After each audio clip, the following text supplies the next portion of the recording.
Texted me that first night, wrote, "So what exactly did we do?" That was it. No apology. No recognition. Just a puzzled shrug in text form. I stared at it for a long while, fingers hovering over the keyboard, debating whether it was even worth answering, whether explaining myself would make a dent. And then I thought of something my freshman writing professor once said when I struggled with cutting scenes from a story: you don't need to explain everything. Sometimes silence is the period at the end of a sentence. So I didn't reply. But I did open a new file. A document. I labeled exit plan, final, not because I was running, but because I was done staying put. 3 days after I walked out, the silence finally cracked, not on my end, but theirs. It started with an email from the family landlord. Yes, landlord, because despite the show they put on, the house we grew up in wasn't ours. My parents had been renting for years under a long-term agreement with a relative who lived out of state. I had quietly been making up the difference every month. Mom and Dad thought their rent was magically low.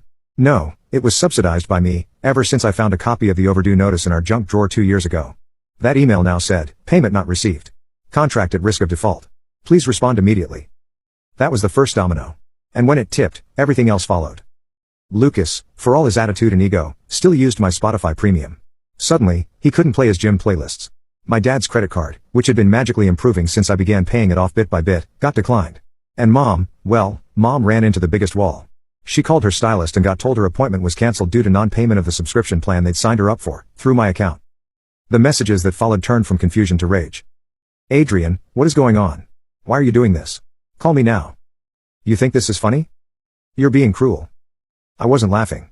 In fact, I was sitting in a small rental apartment, sipping tea on a couch I just bought secondhand, staring at those texts as if they belonged to a version of my life I'd already walked away from. The tutoring center had offered to help cover moving costs. They even let me pick my own hours. I had real coworkers now. A key card with my name on it. A plaque on the door that read, "Hey Bennett, academic consultant." No one here shrugged when I spoke. No one forgot I existed. And yet, I could still feel their grip tugging. That guilt. That invisible leash that years of being the responsible one had knotted around my throat. It wasn't enough to leave. They needed me to feel bad for leaving. That's what the next wave of messages was about. My mom switched tones like she was flipping through radio stations. "I know you're upset, but this is hurting everyone." I didn't mean what I said. I was just stressed. "You always take things so personally. You're punishing us for being imperfect. Then finally, you'll regret this when we're gone." There it was. The emotional grenade.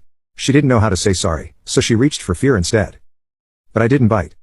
Instead, I replied to Aunt Carla, the only one who'd asked why, even if she didn't really want the answer. I kept it short. I graduated. I came home to a frozen pizza. I watched you all throw Lucas a full-blown party while pretending I didn't exist. And now, the only time anyone remembers me is when they lose something I used to quietly provide. I didn't disappear. I just stopped volunteering for invisibility. She never replied. A week passed. And then the doorbell rang. It was a